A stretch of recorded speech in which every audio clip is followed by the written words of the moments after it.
Elias is a single father, drifting from one dusty construction site to another, with his young daughter Daisy. They arrive at a grand old house near the site owned by a stern man named Arthur, hoping to rent a room. In the final moments of his long life, Arthur makes a decision that will change their destiny forever. But will fate be kind to this father and daughter? Distant relatives who haven't spoken to Arthur in years suddenly appear with legal papers in their hands. They are ready to seize everything. Will Elias and Daisy be pushed back onto the cold, lonely road? Or will Daisy's innocent laughter continue to echo across this farm every day? Follow us as we uncover the heart of this journey. Before we continue, please support us by subscribing to the channel. The sun was a heavy, burning orange. It hung low over the construction site on the outskirts of the town. Dust swirled in the dry air. It coated everything in a thin, gritty layer of gray. Elias wiped the sweat from his brow with a hand that was rough and calloused. His fingers were stained with the red clay of the earth. He felt the weight of the day in his bones, but when he looked down, his tired eyes found a reason to keep moving. Daisy was sitting on a wooden crate nearby.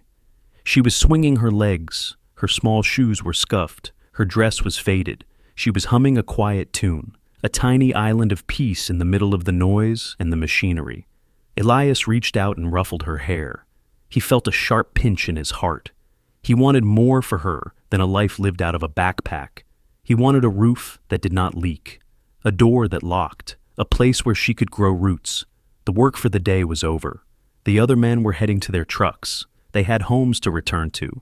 Elias and Daisy only had each other and a map of a town they did not know. He picked up their heavy bags, one on each shoulder. Daisy took his hand. Her grip was firm and trusting. They walked away from the site, leaving the skeletons of new houses behind them. They walked for a long time. The suburban streets grew wider. The trees grew taller. Shadows stretched out like long, dark fingers across the pavement. Eventually, they reached the end of a winding road. A house stood there. It was grand. Once. Now. It looked like a giant that had fallen asleep and forgotten to wake up. The white paint was peeling in long strips. The porch sagged. Vines crawled up the stone walls like they were trying to pull the building into the ground. This was the house of Mr. Arthur. Elias stopped at the gate. The iron was cold and rusted. It creaked loudly as he pushed it open. He walked up the path, his boots crunching on the overgrown gravel. Daisy held his hand tighter. She looked up at the dark windows. They looked like tired eyes watching them. An old man sat on a wooden rocking chair on the porch. He was very still. His skin was like parchment, thin and wrinkled. His hair was a cloud of white. He looked as though he had been sitting there for many decades. This was Mr. Arthur. He was 100 years old. He did not move as they approached. He only watched them with eyes that were sharp, blue, and very suspicious. Elias stopped at the bottom of the porch steps. He took off his hat. "Good evening, sir." He spoke softly. His voice was deep and respectful. Mr. Arthur did not blink. "Who are you?" the old man asked. His voice was thin, like dry leaves rubbing together. "My name is Elias. This is my daughter, Daisy.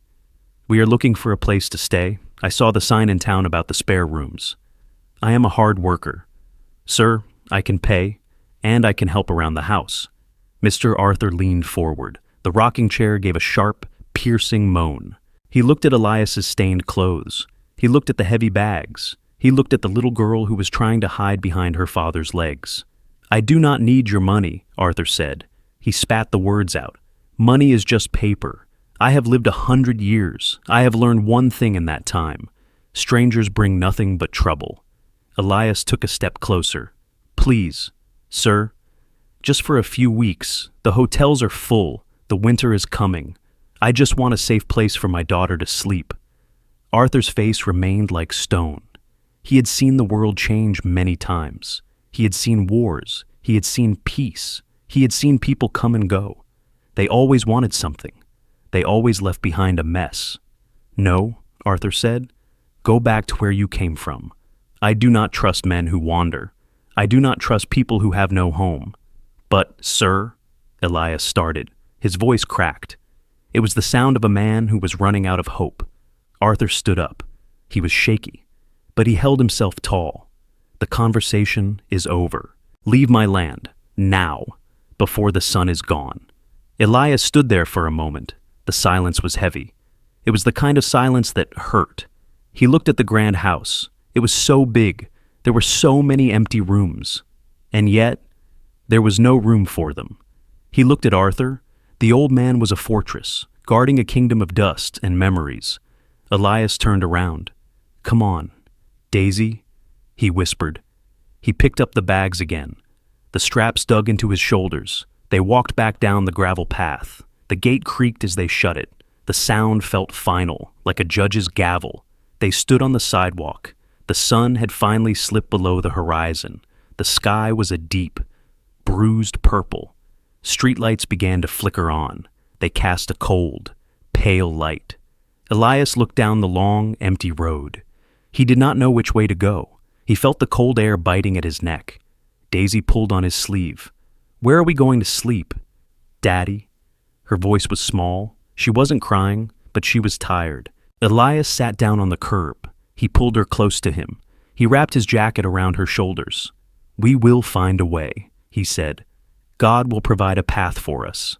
Daisy, we just have to keep walking." They sat there together, two small figures under the vast, darkening sky. Behind them, the great house sat in silence.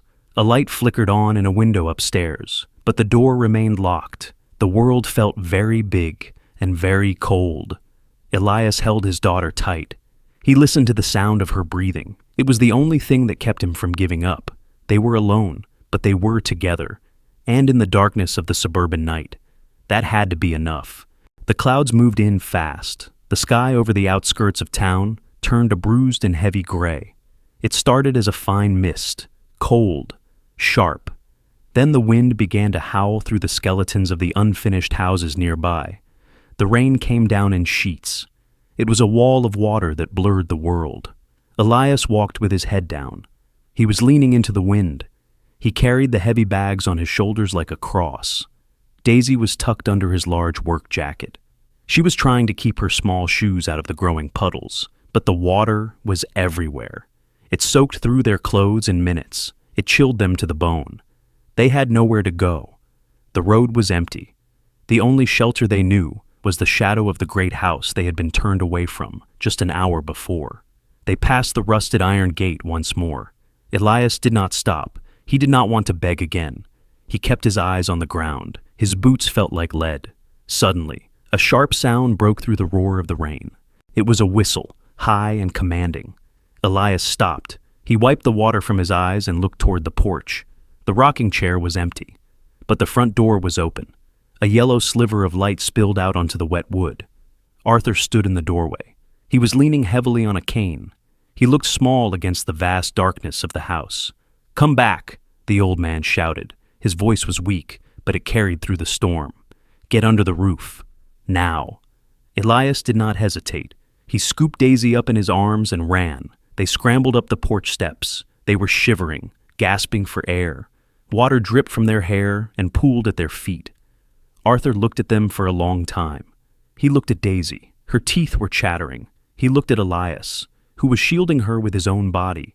Something shifted in the old man's eyes. The stone wall around his heart seemed to crack, just a little. "The room at the back," Arthur said. "It is dry. There are blankets in the hall. Do not make me regret this." The room was small. It smelled of old cedar and dust. But to Elias, it was a palace. He dried Daisy off with a thick, woolen blanket. He watched her fall asleep within minutes. Her small face was finally peaceful. Elias knelt by the bed. "Thank you, God," he whispered. His heart was full of a quiet relief that felt like a prayer. The next morning, the sun came out, but the house showed its scars from the storm. Water was dripping into a bucket in the kitchen. The pipes in the basement groaned like a dying animal. Elias did not wait to be asked. He put on his work boots. He found a ladder in the barn. By noon, he was on the roof. He hammered new shingles into place. He cleared the gutters of decades of rotten leaves. His movements were steady, professional. He worked with a quiet intensity. He wanted to earn his place here. He wanted to show Arthur that they were not a burden. Inside, the house began to change. Elias fixed the kitchen faucet. The constant, annoying drip stopped. He repaired the front door so it no longer screamed when it opened. He oiled the hinges. He tightened the floorboards. Slowly, the house began to stop complaining. It began to feel alive again. While Elias worked, Daisy did not sit idle. She found a small broom. She swept the porch where Arthur sat. She brought him glasses of water. At first, Arthur did not speak to her. He just watched her with his sharp, blue eyes, but Daisy was not afraid of the silence. She sat on the steps near his rocking chair. She told him about the birds she saw in the garden. She told him about the stories her father told her at night. One afternoon, Arthur reached into his pocket. He pulled out a small, wrapped candy. He handed it to her without a word. Daisy smiled. Arthur didn't smile back, but he didn't look away either. The shadows of the house were being chased away, not just by the repairs, but by the presence of life. Arthur had lived in a tomb for a very long time. Now, there was the sound of a child's laughter. There was the smell of fresh coffee in the morning. There was the rhythm of a man working to build something better. One evening, after the sun had dipped behind the hills, the house grew very still. Elias came into the living room. He was carrying a dark, wooden case. He sat on a small stool near the fireplace. Arthur was in his usual chair, watching the embers of the fire. Elias opened the case. He took out a violin. It was old. The wood was rubbed thin in places, but it looked loved. He tucked it under his chin. He closed his eyes. The first note was soft. It was a long, aching sound that seemed to pull at the very air. Then, the melody began to flow. It was a song of the road, a song of lonely nights and bright hopes. It was music that spoke of things that words could not reach. It spoke of loss. It spoke of the beauty of a new day. The sound rose up through the rafters. It drifted into the corners where the dust had settled for 40 years. It filled the empty hallways. Daisy sat on the floor, her head resting against her father's knee. Arthur sat perfectly still. His gnarled hands were gripped tight on the arms of his chair. A single tear tracked through the deep wrinkles on his cheek. He did not wipe it away. The music was reaching into the dark rooms of his soul. It was cleaning out the cobwebs of his grief. For the first time in a century, Arthur did not feel like a ghost. He felt like a man. The song ended. The silence that followed was not cold. It was warm, like a heavy blanket. "That was beautiful," Arthur whispered. His voice was no longer like dry leaves. It was thick with emotion. "My wife used to love the violin," he said. "I haven't heard that sound in this house for many, many years." Elias bowed his head. "It is a gift, sir," he said. "Music is a way to say thank you when you have nothing else to give." Arthur looked around his home. The ceiling was dry. The air was warm. The loneliness that had been his only companion was gone. He looked at the young man and the little girl. They had come seeking a room, but they had brought something much larger. They had brought a heart back to a house that had stopped beating. "Sleep well," Arthur said. His voice was gruff, but his eyes were soft. "We have much to do tomorrow," Elias smiled. "Good night, Mr. Arthur." The old man watched them walk to their room. He stayed by the fire for a long time, listening to the echo of the violin in his mind. He was no longer waiting to die. He was finally living. The house was silent. It was a heavy, hollow kind of silence. The morning sun drifted through the windows of the kitchen. It lit up the dust motes dancing in the air. But the rocking chair on the porch was still. The tea kettle did not whistle. Arthur was gone. He had passed away in his sleep, his face calm and smooth, as if he had finally reached the end of a very long and weary road. Elias stood in the doorway of Arthur's room. His hat was clutched in his hands. He felt a deep, gnawing ache in his chest. Arthur had been more than a landlord. He had been the grandfather Elias never had. He had been a witness to their lives. Elias looked at the bed. The sheets were neatly pulled up. He felt a strange sense of honor. He was grateful that Arthur did not die alone in a cold house. He had died surrounded by the scent of fresh pine and the distant sound of a violin. Daisy was sitting on the top step of the porch. She was not crying loudly. She just sat with her chin in her hands, staring at the empty garden. She had lost her friend, the man who gave her candies and listened to her stories about birds. Elias walked out and sat beside her. He pulled her into his arms. "He is with God now." "Daisy," Elias whispered. He is at peace. Daisy nodded slowly. But the house feels so big now. Daddy. It feels lonely again. The peace did not last long. The sound of tires crunching on the gravel driveway broke the stillness. 2 black cars pulled up to the front of the house. They looked like shiny, dark beetles against the rustic landscape. Doors slammed, men and women in sharp, expensive suits stepped out. They did not look at the flowers. They did not look at the repaired porch. They looked at the house like they were measuring the value of the lumber. Elias stood up. He wiped his hands on his work pants. A man with a thin mustache and a cold, narrow face led the group. He was followed by a younger man carrying a leather briefcase. "Who are you?" the man asked. His voice was sharp, arrogant. "I am Elias. I lived here with Mr. Arthur." The man laughed. It was a dry, cruel sound. "Lived here? You mean you were squatting here? I am Arthur's nephew. These are his legal heirs. We have been informed of his passing, and we are here to secure the property." Elias felt a surge of anger, but he kept his voice steady. "Mr. Arthur was my friend. I helped him. I fixed this house when it was falling apart." The nephew stepped onto the porch. He looked at the fresh shingles Elias had installed. He looked at the repaired floorboards. "Good for you," he said. "Maybe we will pay you for the labor. Maybe we won't. But right now, you are trespassing. This house is worth a lot of money, and it does not belong to a construction worker and a stray child." The lawyer stepped forward. He opened his briefcase with a metallic click. "We have the family records," he said. "We have the lineage papers. According to the law, this estate passes to the next of kin. That is these people standing right here."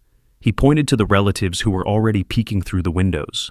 They were talking about tearing down the old barn. They were talking about selling the antique furniture.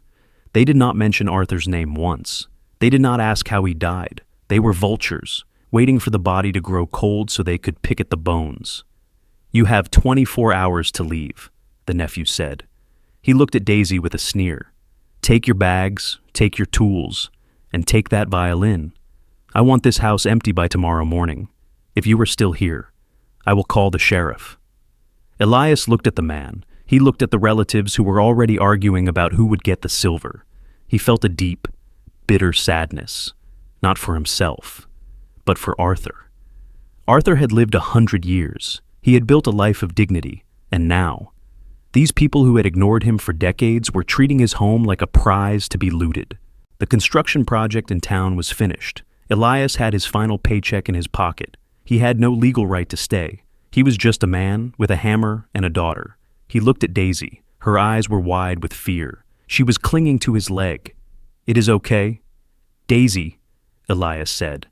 His voice was low and firm. "We will pack our things." They spent the afternoon in the small back room. Elias folded their clothes. He packed the small toys Daisy had collected. He wrapped his violin in its velvet cloth. Every movement felt heavy. Every corner of the room held a memory of a quiet evening by the fire. He looked out the window at the garden. He had planted those flowers with Arthur just a month ago. Now, he wouldn't be there to see them bloom. The relatives were moving through the main house. He could hear them shouting, "Is this real gold? How much can we get for this rug?" The sound of their greed was like a stain on the air. Elias kept the door to their room shut. He wanted to protect Daisy from their ugliness for just a little longer. As the sun began to set, Elias sat on the edge of the bed.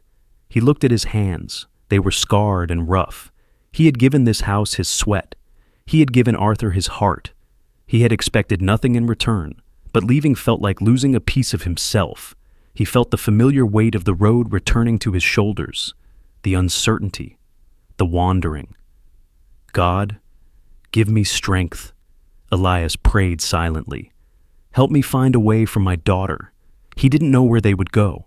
The hotels were expensive. The air was turning cold, but he knew he couldn't stay where he wasn't wanted. He stood up and shouldered the heavy bags. The straps felt heavier than they ever had before. He took Daisy's hand. "We are leaving now," he said. Daisy looked back at the hallway. "Can I say goodbye to Arthur's room?" she asked. Elias nodded. "Just for a minute." He watched her walk down the hall toward the room where the old man had lived for a century.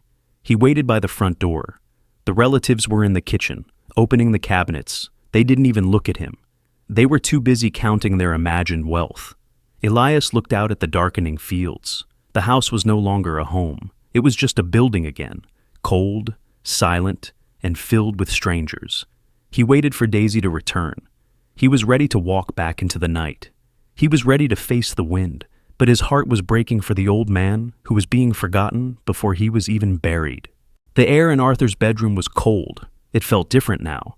The scent of his pipe tobacco was fading, replaced by the sterile smell of dust and the cold wind blowing through the cracks. Outside the door, the voices of the relatives rose and fell. They were arguing about the value of the silver spoons. They were moving furniture with heavy thuds. They sounded like invaders in a sacred place. Daisy stood in the center of the room. She looked very small. In her hand, she clutched a piece of paper. It was a drawing. She had worked on it for 3 days. It showed Arthur sitting in his rocking chair. There was a bright yellow sun above him, and a little girl holding his hand. She had used her best crayons for the colors. She wanted to leave it for him, but she knew the people in the hallway would not understand. They would see it as trash. They would crumble it up and throw it into the fire. "I have to hide it," she whispered to herself. She looked around the room. The wardrobe was too high. The drawers were being pulled out by the strangers. She looked at the bed. The heavy, oak bed where Arthur had slept for decades. The bed sheets were pale and thin. Daisy walked to the side of the bed. She lifted the corner of the heavy mattress. She reached her small hand deep into the space between the frame and the bedding. She pushed her drawing inside, smooth and flat, where the light could not reach it. But as she pushed the paper in, her fingers brushed against something else, something thick, something made of heavy paper. She frowned. She reached deeper. Her fingers gripped the edge of a large, stiff envelope. She pulled it out. It was a bright yellow folder. It was covered in a thin layer of gray dust. But it looked important. Daisy. "We have to go now." Elias was standing in the doorway. His face was tired.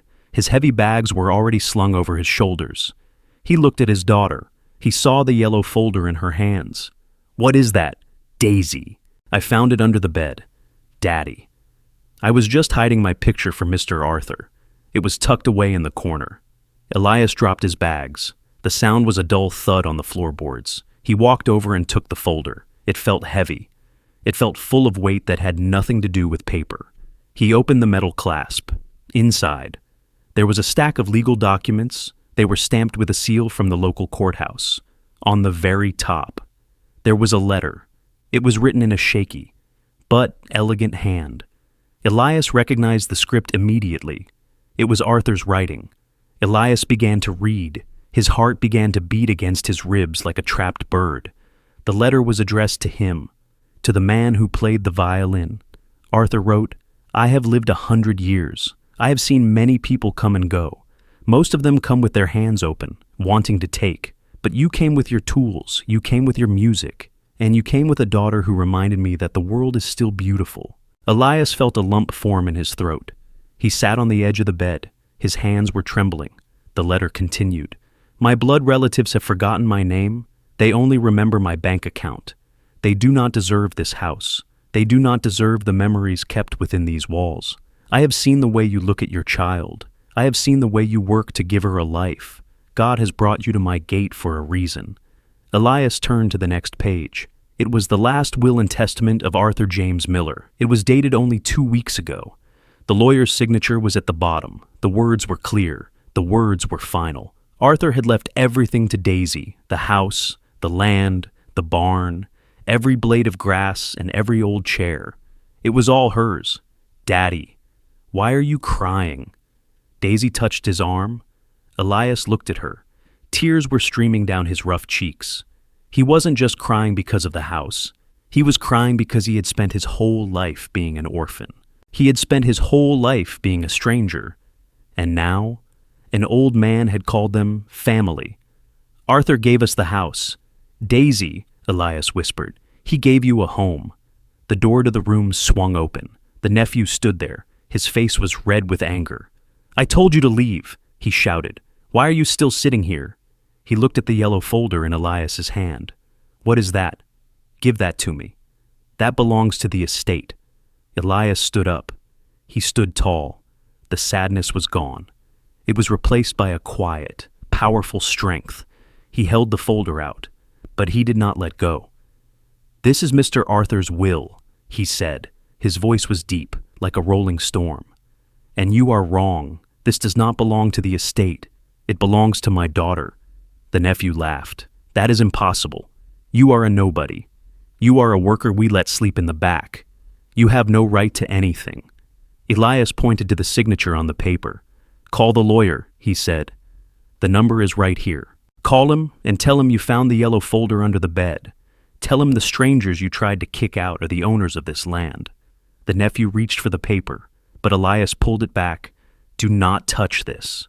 Arthur knew you would come. He knew you would try to take what you did not earn. That is why he hid it where only a child would find it." The room grew very quiet. The relatives in the hallway stopped their talking. They gathered at the door. They looked at the folder. They looked at the little girl standing by the bed. The power in the house shifted. The shadows didn't feel so heavy anymore. The air felt lighter. Elias looked down at Daisy. She was looking at the drawing she had tucked under the bed. She reached in and pulled it out. She held it to her chest. "Arthur found my gift." "Daddy," she said. "He found it before he even saw it." Elias nodded. "Yes, he did. He knew your heart. Daisy." He looked at the relatives. His eyes were cold and steady. "You have 1 hour to leave," Elias said. "I want this house quiet. I want it clean. And I want you off this land." The nephew opened his mouth to speak, but he looked at the legal seal on the folder. He looked at the strength in Elias's shoulders. He knew he had lost. He turned and stormed out of the room. The others followed him, like shadows retreating from the light. Elias and Daisy were left alone in the room. The silence returned, but it was a different kind of silence. It was a peaceful silence, the kind that follows a long, hard journey. Elias knelt down. He hugged Daisy so tight she could feel his heart beating. "We are home," he whispered. "We are finally home." The golden light of the afternoon filled the room. It touched the dust. It touched the old bed. And it touched the yellow folder sitting on the floor. A promise kept. A legacy found. A wandering soul finally at rest. The morning sun rose over the hills. It was a new kind of light, clear, bright, and full of promise. The black cars of the relatives were gone. They had left in the middle of the night, their tires spitting gravel as they retreated into the darkness. The law had spoken. The yellow folder had done its work. The greed that had briefly stained the house was washed away. Now, there was only the sound of the wind in the trees and the distant call of a meadowlark. Elias stood on the porch. He held a cup of coffee in his rough hands. He looked out at the land, Arthur's land. Now. It was Daisy's land. He thought about the wandering years. He thought about the nights spent in the back of his truck. He thought about the hunger and the cold. All of it felt like a dream from a different life. He looked at his tools sitting neatly by the door. He did not want a life of ease. He did not want to sit in the rocking chair and let the world go by. Arthur had given them a house, but Elias knew he had to build a home. He had a choice to make. He could sell the land and take the money. He could move back to the city and live a quiet life. But he looked at the barn. He looked at the empty rooms. He knew what Arthur wanted. "I am going to fix it all." "Daisy," Elias said. Daisy was kneeling in the dirt, planting the seeds she had found in the kitchen. She looked up and smiled. "Can we have a garden?" "Daddy." "A big one," he replied. "We are going to have the best garden in the county." The months that followed were filled with the sound of hammers. Elias did not work for a construction company anymore. He worked for himself. He worked for the memory of the man who saw his worth. He repaired the fences. He painted the barn a deep, classic red. He planted rows of corn and wheat that swayed in the breeze like a golden sea. But Elias did not stop there. He remembered what it was like to have nowhere to go. He remembered the cold stare of strangers. He decided that Arthur's house would never be a fortress of solitude again. He converted the large rooms upstairs into a place of rest. He opened the gates. Soon. The farm was no longer quiet. A young man who had lost his job stayed for a month to help with the harvest. An elderly woman who had no family came to live in the small cottage by the pond. Elias provided the roof. Daisy provided the laughter. And the land provided the food. It became a sanctuary, a place for the broken, a place for the wandering. Elias taught the younger men how to build. He taught them that a man's value is found in his character, not his wallet. He told them about Arthur. He told them about the yellow folder and the drawing under the bed. He wanted them to know that kindness is a seed. If you plant it, God will surely make it grow. As the seasons turned, the farm flourished. The trees were heavy with apples. The air was sweet with the smell of hay. One evening, as the year was drawing to a close, Elias walked out onto the porch. The sky was a masterpiece of purple and gold. The shadows were soft. Daisy was sitting in Arthur's old rocking chair. She was older now, taller. She was reading a book by the fading light. She looked at peace. Elias went inside and returned with his violin. He stood at the edge of the porch. He looked toward the old gate where he had stood as a stranger. He remembered the suspicion. He remembered the fear. Then, he began to play. The music rose up into the twilight sky. It was a song of gratitude. It was a song of homecoming. The notes drifted over the fields. They reached the barn. They reached the people living in the house. They reached all the way to the stars. The melody was an echo of the past, but it was also a bridge to the future. Elias closed his eyes and felt the presence of his old friend. He could almost hear the creak of the chair. He could almost see the small smile on Arthur's face. The song ended. The world was silent for a heartbeat. Then, Daisy stood up and walked over to him. She leaned her head against his shoulder. "It is a beautiful night, Daddy." Elias kissed the top of her head. "It is, Daisy. God is good. We are exactly where we are supposed to be." The sun disappeared. The first stars began to twinkle over the roof of the reborn farm. The house was full of light. The heart was full of love. And the gate was always open. This story reminds us that family is not always defined by blood, but by the hearts that choose to beat together. A simple act of kindness can change a destiny, and a legacy of love never truly dies. If this journey touched your heart, please tell us where you are watching from in the comments, your city, your state, or your country. We would love to hear from you. Please like and subscribe to join our family at Touching Tales. Now, you can click the video on your screen to discover another story that will warm your soul. Thank you for being with us.